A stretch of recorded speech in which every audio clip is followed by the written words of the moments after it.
assist with that. Thanks. So,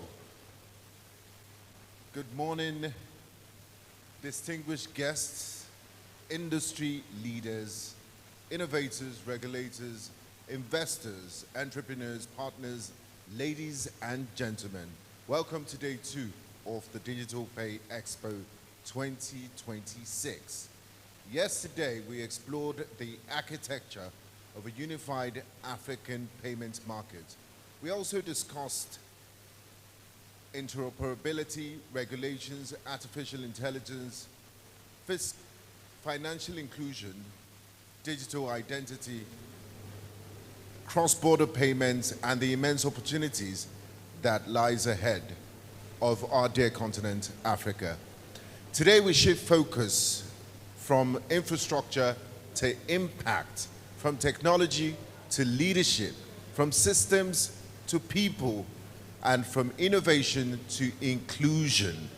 Because the future of payments is not merely about moving money faster, it's about moving societies forward. And we all know that Africa is home to the world's youngest population, the world's fastest growing digital consumer base, and perhaps the world's greatest untapped financial opportunity. The question before us today is simple. How do we ensure that the next wave of digital transformation includes everyone? And that means women, SMEs, rural communities, young innovators, and the next generation of African entrepreneurs. That is the conversation that we'll be having today.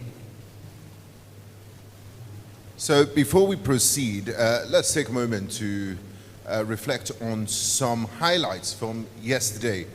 We heard powerful perspectives from regulators, fintech pioneers, payment innovators, and industry leaders on building a truly unified African payments ecosystem. We explore the future of digital financial services, AI-driven payment innovations, regulatory readiness, cross-border collaboration, financial inclusion, the role of SMEs in expanding access to finance, and perhaps the strongest message that emerged yesterday was this: no single institution will build Africa's digital future alone. The future belongs to collaboration. And that future is already arriving. Every QR code scanned, every merchant onboarded, every digital wallet activated, every woman entrepreneur empowered through digital finance. These are not just statistics. These are stories of transformation. Ladies and gentlemen, welcome to day 2. Let's get started. I am Benga Aborowa. And I am Datari Ladejo. For those of you that were not here yesterday, it's a pleasure to reintroduce ourselves, and we're honored to be your host for the Digital Pay Expo 2026. So let's get straight into it. Our first speaker today represents an organization that has helped shape digital commerce globally and continues to play a major role in advancing financial inclusion across Africa. Senior Business Development Leader and Country Manager of West Africa at Visa, Mr. Damola Giwa. We would like to welcome you to the stage, please. Please, let's put our hands together for Mr. Damola Giwa as he makes his way to the stage for the opening remarks. Thank you.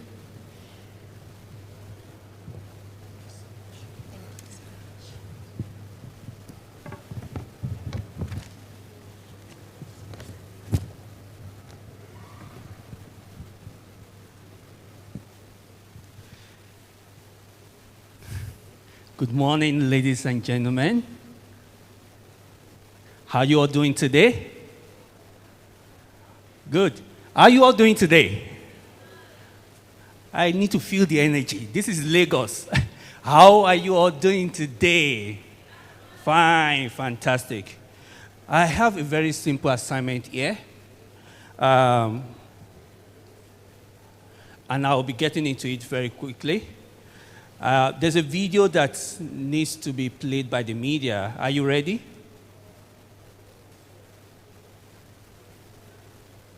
Agentic commerce is here. And every automated transaction can be made scalable, seamless, and secure with Visa Intelligent Commerce. Imagine planning a trip.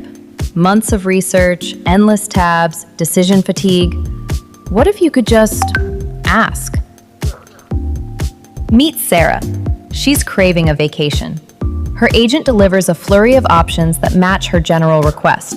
But with Visa, her options could look more curated, more specific, more Sarah. So she opts to let her agent learn from her through Visa's Data Tokens API, a choice she controls completely. Her credentials stay secure while the agent discovers her spending patterns and lifestyle habits, an affinity for nature and calm, a love for animals, a taste for overseas travel. The result is an itinerary that doesn't just fit her schedule, it fits her. And with Visa Intelligent Commerce, what comes next is just as seamless. Sarah's ready to book. She sees her total and decides to add a new Visa card. She enters her card number and billing address. Her bank verifies it's really her. A quick code verified through Visa's Authentication API. With Visa's Tokenization API, her real card number is replaced with a secure 16-digit agentic token. Same card, new layer of protection. Then she sets up her payment passkey, secured by Visa's Authentication API. Fingerprint or face scan, confirmed. Her card is added to her profile. Behind the scenes, her token activates. Visa's Payment Instructions API locks in every price before purchase. What she sees is what she pays. Flights, Safari, private transfers, every price verified, even if it's shifted since she first looked. She tells her agent to use the new card. Her agent asks for final confirmation, and Sarah verifies with Visa. One last biometric check.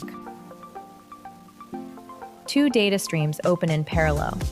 The first, Visa Signals API, inspects every agent instruction, which merchant is being paid, how much can be spent, and what the purchase is for, confirming each one matches Sarah's approval before the transaction moves forward. Then, Visa Tokenization API dynamically creates a one-time use version of your card's 3-digit security code, a cryptogram, and validates it before authorization, ensuring no transaction is completed without it.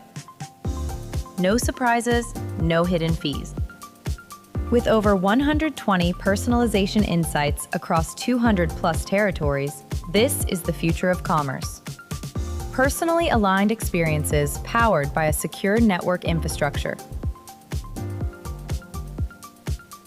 The future Sarah trusts. Visa Intelligent Commerce, securing agentic commerce across the ecosystem. Thank you so much for playing that.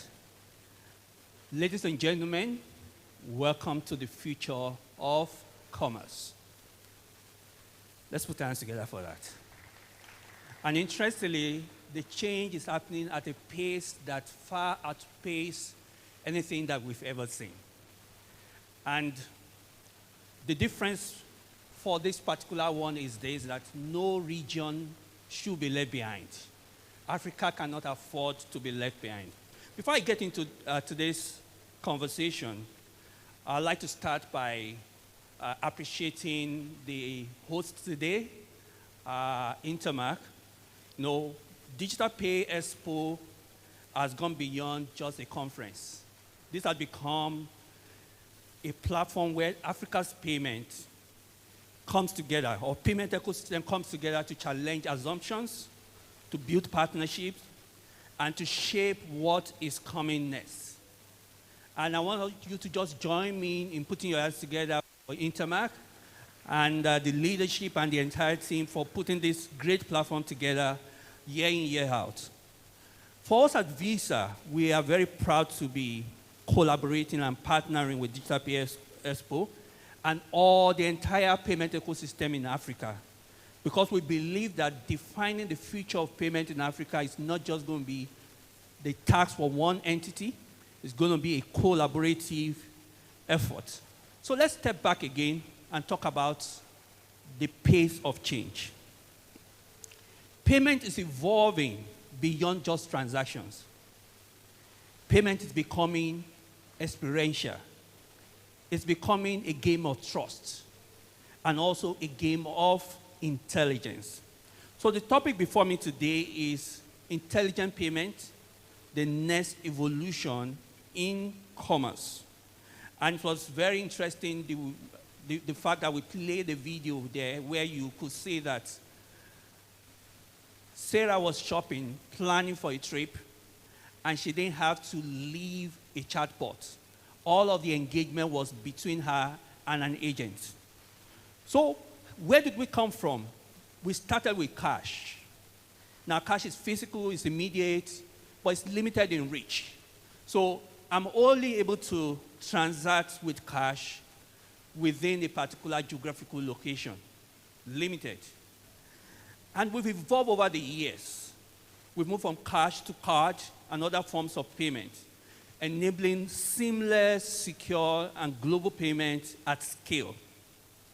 Now we are moving into a new phase. This is the phase of intelligent commerce, where payment will no longer be a function of what you can do by yourself, but it will be increasingly technology acting on our behalf, as you saw in that video with Sarah. And this shift is happening because of three major powerful forces. One is artificial intelligence. Over the last 3 years, we all became very familiar with AI, right? If I ask in the room who has used any form of Gen AI in the last 2 days, who has used any form of Gen AI in the last 2 days, whether it's ChatGPT or Gemini, we always say that. We couldn't say this 3 years ago, right? It was really the tech nerds, the real techie people that were using artificial intelligence. So we've moved and we've made a whole lot of leap. Now AI can search, can do discovery, can compare prices, can do recommendation for you. If today you want to buy a shoe, you can actually go to ChatGPT and it will do a scan for you and bring some options back to you. But we're moving beyond discovery. We're getting into an era where AI will not only make those discoveries and make recommendations for you, but it will also be able to initiate that transaction and complete it on your behalf. And that is the era of agentic commerce. Second force that is making this happen and facilitating this pace of change is digital identity and trust. So in a world where technology will be acting on our behalf, trust becomes the foundation of everything.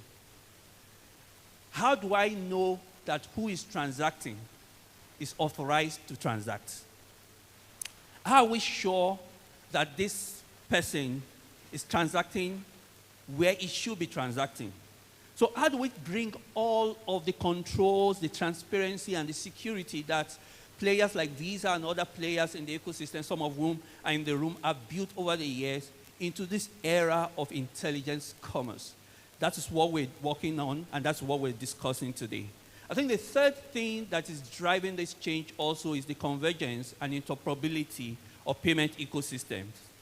I know yesterday we discussed a lot about interoperability, because in the future where commerce will be based on agentic activities, we cannot afford to have our payment infrastructure in isolation. So real-time payment, cards, mobile payment, cross-border rails can no longer be in silos. Because if Sarah were based in maybe Kenya and she used mobile money, and she's planning to maybe order fabrics from Lagos, if all the payment option that she has is mobile money and that mobile money wallet is not accepted in Lagos, then the agent will make all of the discovery, but the payment cannot be completed. Now, this is even very important now that we are going to be exposing our SMEs, our businesses to the global economy in the era where agents will be doing those discoveries. So we need to work on ensuring that payment is not only interoperable, it's always on, and is globally connected. And that's the future that we're working on, where payment is not just digital, it is connected. Now, why does this matter for us? All of the changes that are happening, why does it matter for us in Africa, and especially in Nigeria? The evolution is particularly significant for us in Nigeria and across Africa because we're not just participants in this transformation, we're leading in many aspects. Across the continent, digital payments are reshaping how economies functions. In Nigeria alone, we're seeing massive growth in digital transactions, rapid adoption of real-time payments, and increasing contribution of payments to GDP. So we're making structural transformation that's moving our economy from cash-led economics to digital ecosystem, and now intelligent and data-driven commerce. But it's also important that as we adopt agentic commerce, we ensure that all of the changes that we're making help us in Africa to expand financial inclusion at scale, enables our SMEs, including the women-led SMEs, to be able to grow beyond borders, unlock inter-Africa trade, and strengthen Africa's role in the global digital economy. And that's what we're doing, collaborating with some of the players in this room and the entire ecosystem in Africa for us at Visa. Because for us at Visa, we understand that in the era of intelligence commerce, trust will be the key infrastructure. And we want to lead in that place, and we're already doing that.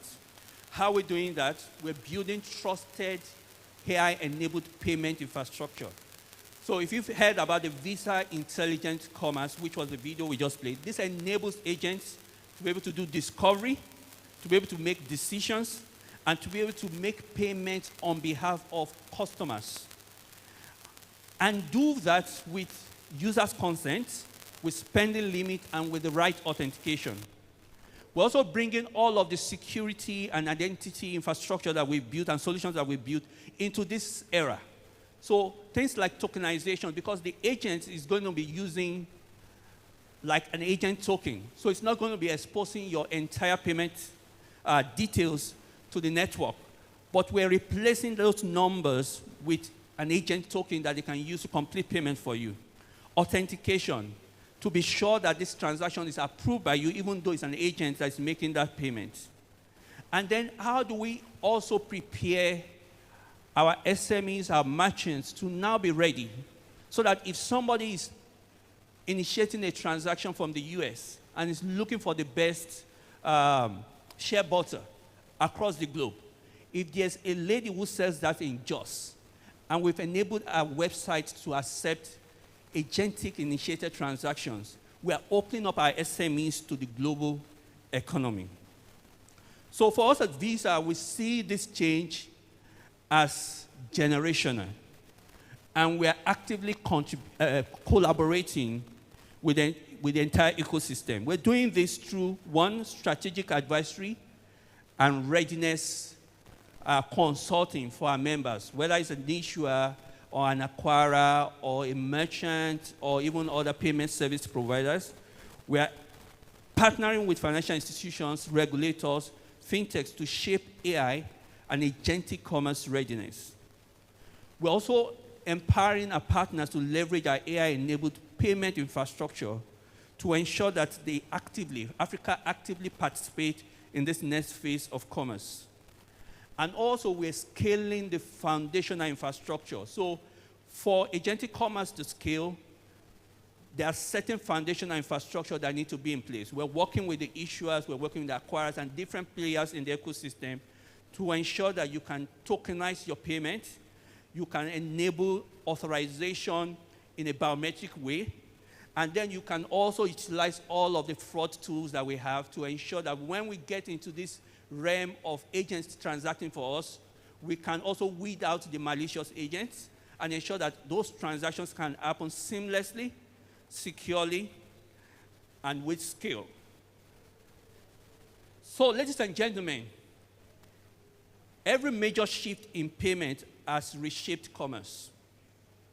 Cards made payment global. Digital payment made it seamless. And now intelligence commerce is making it invisible, contextual, and autonomous. But this transformation comes with great responsibilities. We need to build systems that people trust. We need to build ecosystems that are inclusive, very important for us in Africa. And we need to build infrastructure that powers growth for everyone. Nigeria and Africa has a unique opportunity, not just to be adopters of this future, but to help define it. The question is not whether intelligence commerce will happen. It's already happening. The question is how boldly we choose to lead it. And that's why everybody in this room needs to come together, working collaboratively to ensure that in this next phase of commerce, Africa is not left behind. Thank you, ladies and gentlemen.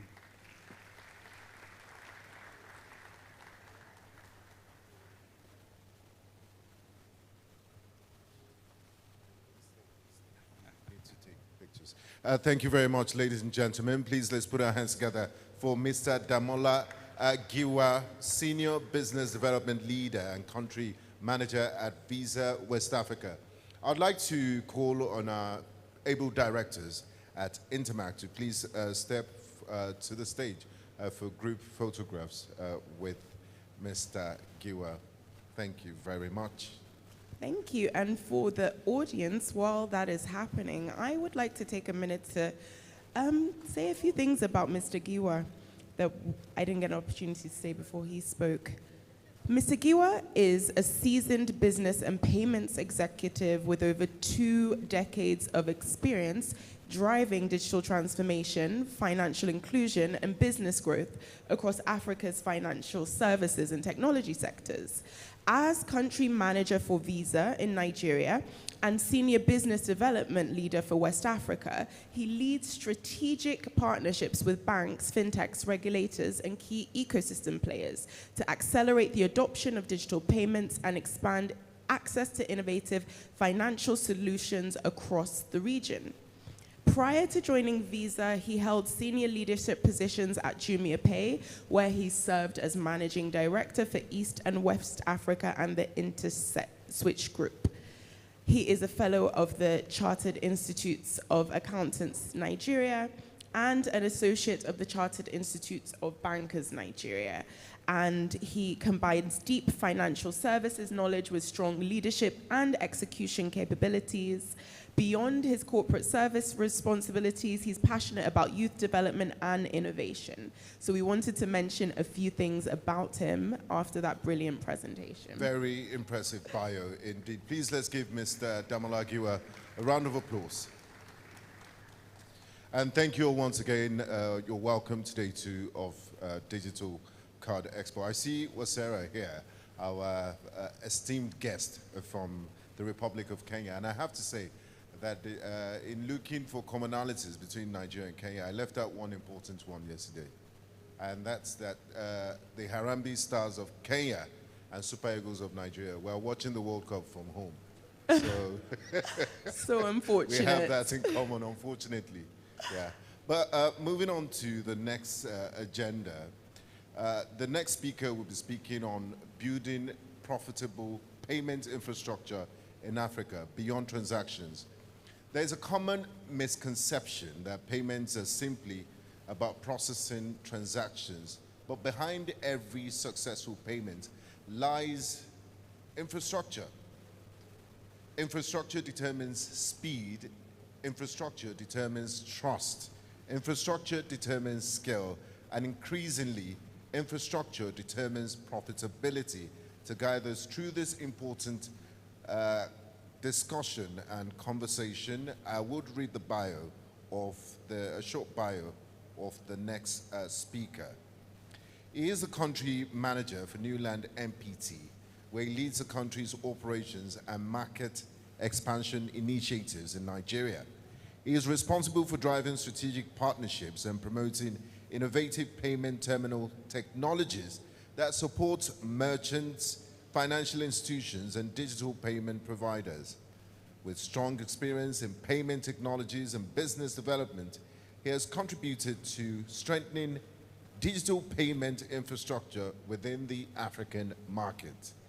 His work continues to support the adoption of secure and efficient payment solutions across the region. Distinguished guests, ladies and gentlemen, please let's put our hands together for the country manager, Newland NPT, Fego Okioma. Please let's keep the applause until he makes it to the podium. Thank you. Thank you very much. Good morning, ladies and gentlemen. I want to say a big thank you to the organizers of Digital Pay Expo for bringing this forum again, like they always do for the past over 20 years, 25 years actually. Thank you for making this possible, for having players within the ecosystem across the different strata being able to come together to share industry knowledge and also add valuable insight. So very quickly, I have a very interesting topic that I have been given, and I would just like to run you through very quickly, but it's a very interesting conversation we're going to have, and you can see it on the screen already. I feel like Mr. Damola already gave a background to what I was about to talk about and it's very interesting because he's an issuer. Visa is one of the leading issuers globally, and interestingly, Newland Payment Technology is the leading POS manufacturer globally. So cards and POS is like husband and wife. You understand what I mean? So it's a perfect mix this early morning, and thank you very much. So let's go very quickly into the presentation. So the topic before me is building profitable payment infrastructure in Africa. But before we go into that, I would like to just run you through Newland Payments. Who is Newland Payment? What do we do and what do we stand for? Newland Payment Technology is a leading POS OEM with over 30 years experience. We've been doing this for actually 32 years. The company was established in the year 1994. Sorry, this clicker is not working.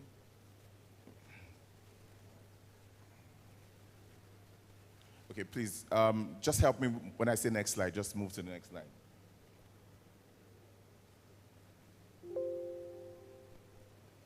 Don't worry, they can just walk with me. So, Newland was founded in the year 1994, listed in the Shenzhen Stock Exchange in the year 2000, and with over 8,000 employees. Our market capitalization as of the year 2025 is over $5 billion, and with an annual revenue of over 1.5 billion. Newland has a global footprint in presence in over 120 countries, including Nigeria. And we currently work with some of the largest acquirers globally, not just in Nigeria, but also in the world.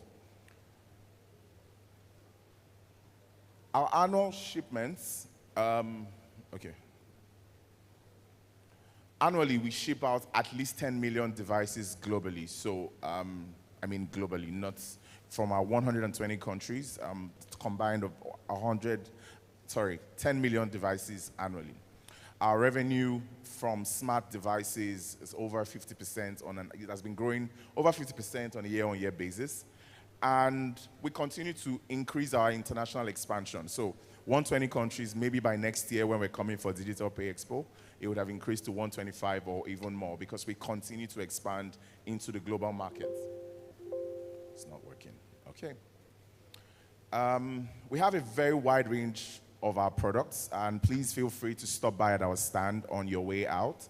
I dare say we have the most beautiful booth right here in this exhibition, so it's very, very visible. On your way out, you could just stop by to have a better appreciation of some of the things that we currently have. All right, fantastic. It's finally working.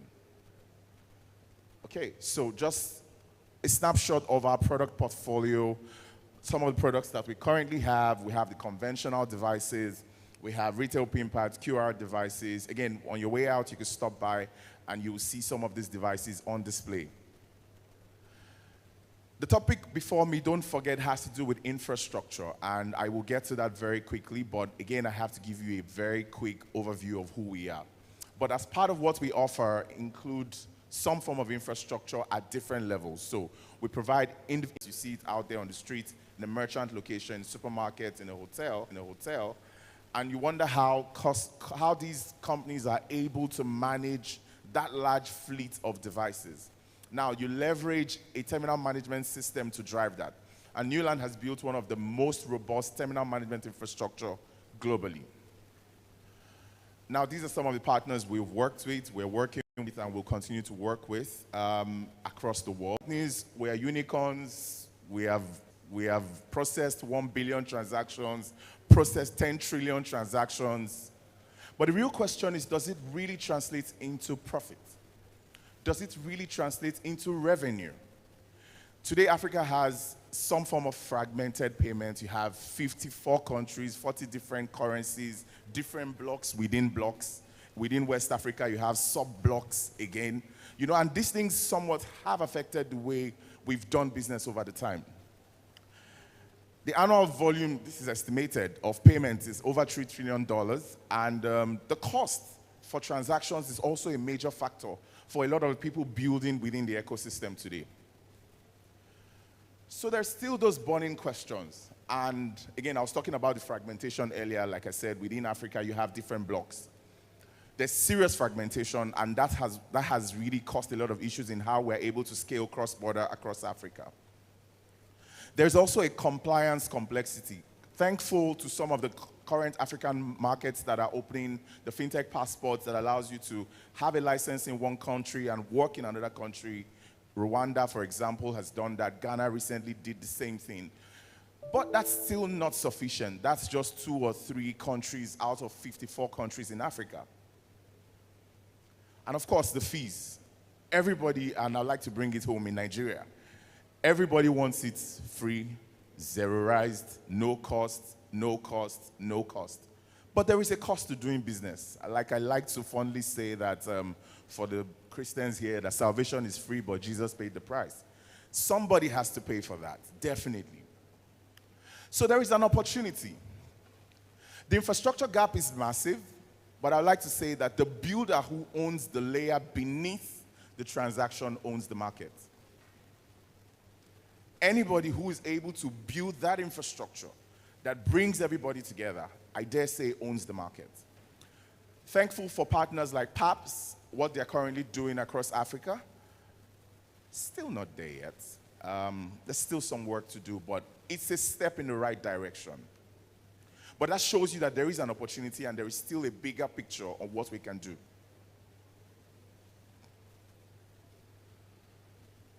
So, what is payment infrastructure? Like Mr. Damola spoke earlier, you just go to a device, you hold a card, you put it in a POS, transaction successful, and that's all you see.